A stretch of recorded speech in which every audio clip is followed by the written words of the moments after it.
Howdy folks, and welcome back once again to World of Warships with Rear Admiral Jingles. I don't generally make a rule of doing World of Warships videos on consecutive days. I like to spread them around and mix it up a little bit, but, well, I saw this replay last night and immediately knew what today's video was going to be. This game is that good. This is Black Skull, and he is in the USS Fletcher, American Tier 9 destroyer, fantastic little ship. Or, to be more precise, a fantastic little gunboat, which is what makes this particular battle all the more remarkable when you see the way he plays the Fletcher. I'm not entirely certain which server Black Skull plays on. I had big problems actually trying to track down his player record on both the North American and the EU servers, which is a bit of a shame because I really wanted to be able to give him 200 diamonds as part of the Great Naval Battles event on the EU server, but sadly it was not to be. I suspect he plays on the North American server based almost entirely on what you see in team chat during the course of this battle. For a start, it's all in English, which is usually a giveaway that you're playing on the North American server. Also, chat is sprinkled liberally with quotes from Team America, which is also usually a giveaway that you're playing on the North American server.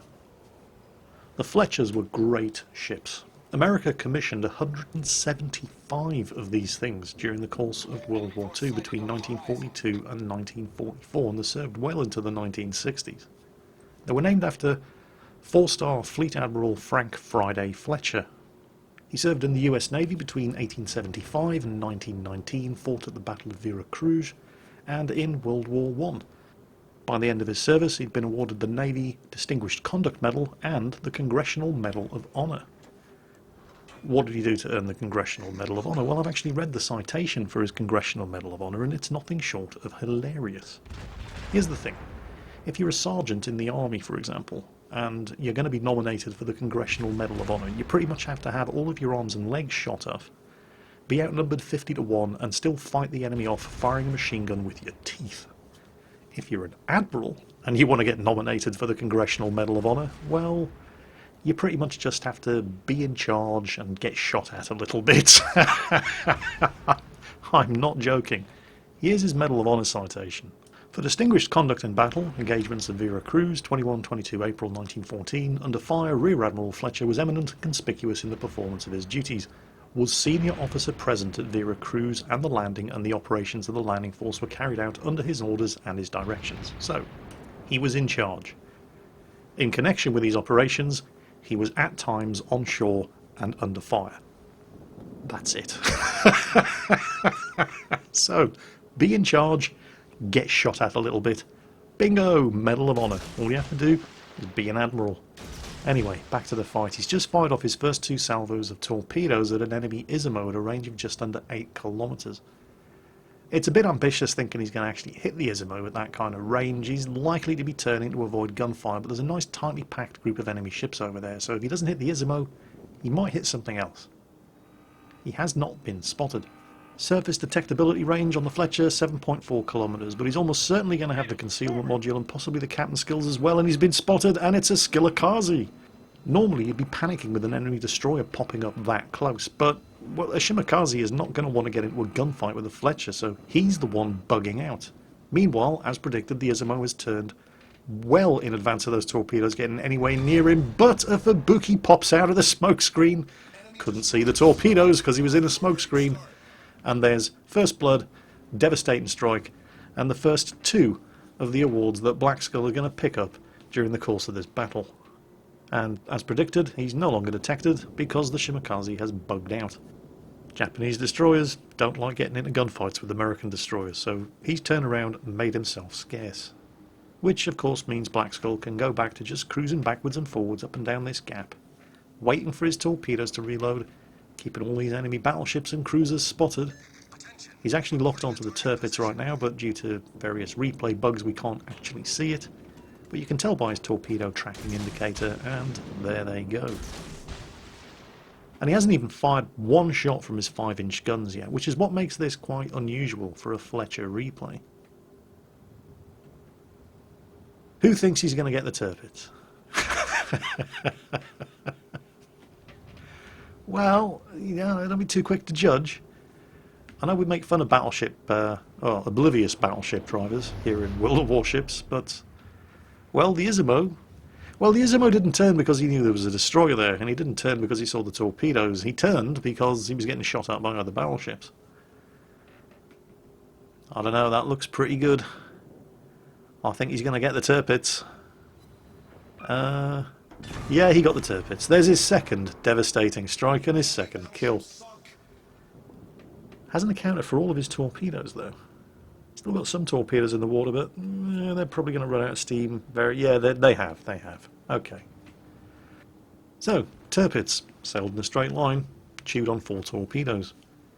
He's slowing the ship right down to a stop now because he's getting dangerously close to being spotted by any one of these enemy battleships or cruisers.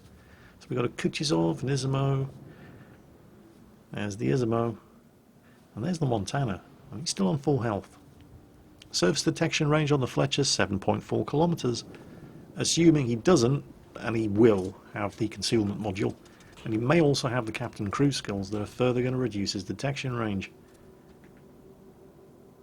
Which means, well, with 10-kilometer range torpedoes, even with a base 7.4 kilometer detection range, as long as you don't go blazing away with your guns, it's very, very easy to get to within torpedo launch range of something as big and oblivious as a Montana.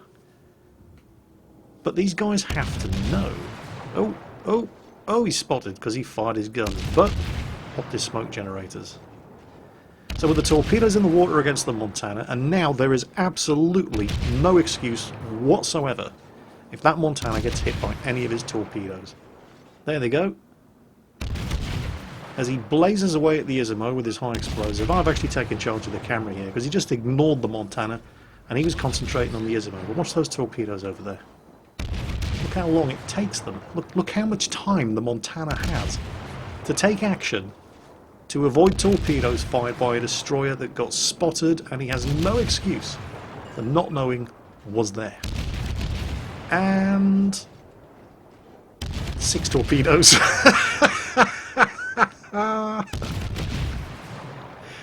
Tier 10 battleship. You'd think after getting butt raped by Minekazes in his New York at Tier 5, by now he would have learned. Nope. Awesome! Oh man. Didn't kill him though. 6 torpedoes. Then again, he was broadside on, so a lot of those torpedoes would have hit the torpedo bulges in the side of the ship, and you get something like 33% damage reduction from that. But still, 6 torpedoes. Fired at maximum range. Now, check this out. That Izumo is burning and on low health. This Izumo thinks it's a good idea to sail broadside on to a smokescreen 4 kilometers away that's firing guns and launching torpedoes. And so, yep, that was fairly inevitable. The first Izumo burns to death. Bang, there you go, double strike. But wait, we're not done yet. Those torpedoes are still going. Can we possibly have one more oblivious battleship report to the western end of the map? Amagi, you'll do, you're only tier 8, but, well, we can't really afford to be fussy at this point, and bang, there you go. So how many is that? Okay, so there's a Fubuki just blundered straight into one of his torpedoes. We're going to count that one. That one works. He was then, of course, spotted by the Minekazes, and the Tirpitz kept sailing in a straight line, so he chewed on 4 of his torpedoes, and he got sank as well. Then he launched his torpedoes at a Montana at a range of around about 8 kilometers, and got spotted, and the Montana still somehow managed to sail into 6 of his torpedoes, burnt one Izumo to death, so okay, he gets away with it. Second Izumo decided it was a good idea to sail 4 kilometers broadside on away from a smokescreen that was firing guns and launching torpedoes, so yep, he counts. And then the Amagi. Now, what do they all have in common? Well, with the exception of the Fubuki, and you know what, I'm going to let the Fubuki get away with it as well, because at the time he blundered into one of Blackskull's torpedoes, Blackskull hadn't yet been spotted, and the Fubuki couldn't see the torpedoes coming because he was inside his own smokescreen, so we're going to give him a pass as well. But with the exception of the Fubuki, they're all battleships, aren't they? And they were all sailing in straight lines, weren't they? I have to admit, I'm confused. I really don't get it. I mean, is this a battleship thing, and we cruiser and destroyer captains just don't get it? Is there some sort of hidden skill tucked away at the bottom of the tech tree, and you have to have a 15-point captain to unlock it, and it's only visible to battleship players? Where once you've got a 15-point captain, you unlock the ability to turn the friggin' ship from left to right every now and then. Is that what it is? Battleship drivers, let me know, because I'm in awe of your ability to not be able to take a hint. I've never been that oblivious.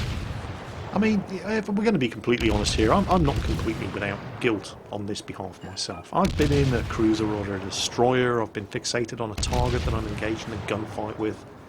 I'm manoeuvring to avoid his shots, I'm zoomed in, I'm tracking the fall of my shots, and I'm not paying attention to the map, and somebody launches some torpedoes at me, the torpedo warning indicator goes off, and I leave it just a second too late to check and see where the torpedoes are coming from because I just want to get the kill, and too late, and I get torpedoed, and I pay the price.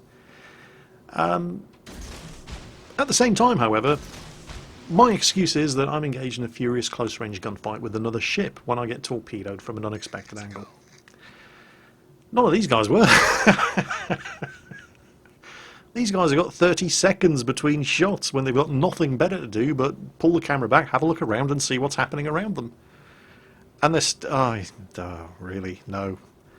No, straight back to I've got nothing. I can't explain it. I just can't explain it. Oh, Black Skull and his division mate in the Des Moines having a little game of tag team chicken in the cap circle there. That Izumo, though, the second Izumo, that was the defining moment of this battle for me. Never mind the Montana that blundered into 6 torpedoes that were fired at him 2 minutes earlier. No, the Izumo. There's a smoke screen 4 kilometers off his port beam. The smoke screen is firing guns and launching torpedoes, and he sails broadside onto it at a range of 4 kilometers. Maybe, just maybe, it's not actually the smokescreen that's firing guns and launching torpedoes. Perhaps, and I say this based on experience, perhaps there's a destroyer in the smokescreen. Tier 9, and he still hasn't figured this out. He is going to be sailing a Yamato one day. God help us all. The post-battle results screen almost feels like a bit of an anticlimax after that. Black Skull uploaded his replay to worldofwarshipsreplays.com. It's not an officially supported site. It's been run by a third party. It is, in fact, being run by Jamin411, who's one of the EU community contributors.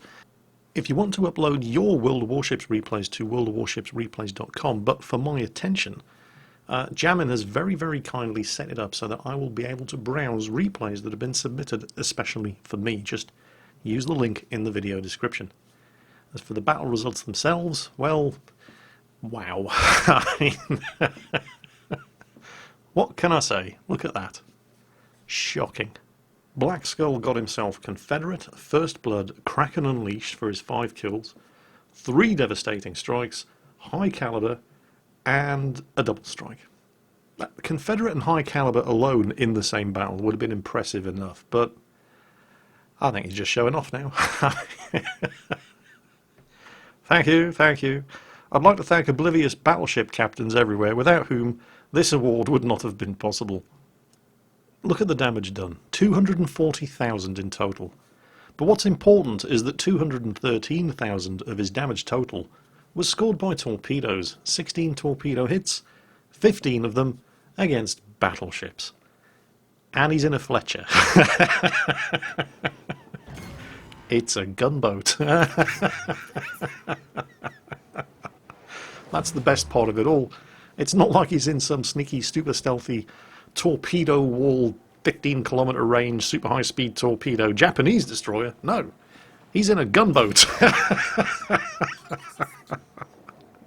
Oh, Black Skull, thank you so much for sending this replay in.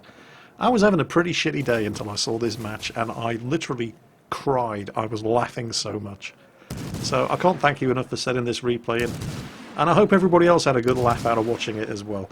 And I know that there are going to be some angry responses from Battleship players in the comments section, and you know what? Help yourself. Knock yourself out. I'm not going to reply, because I think that this video This video is all the reply I need.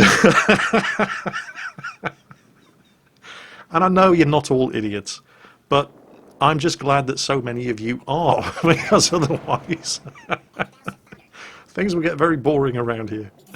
That's it for today, folks. I hope you enjoyed it. Or if you didn't enjoy it, I hope you at least learned something from it. And as always, take care, and I'll catch you next time.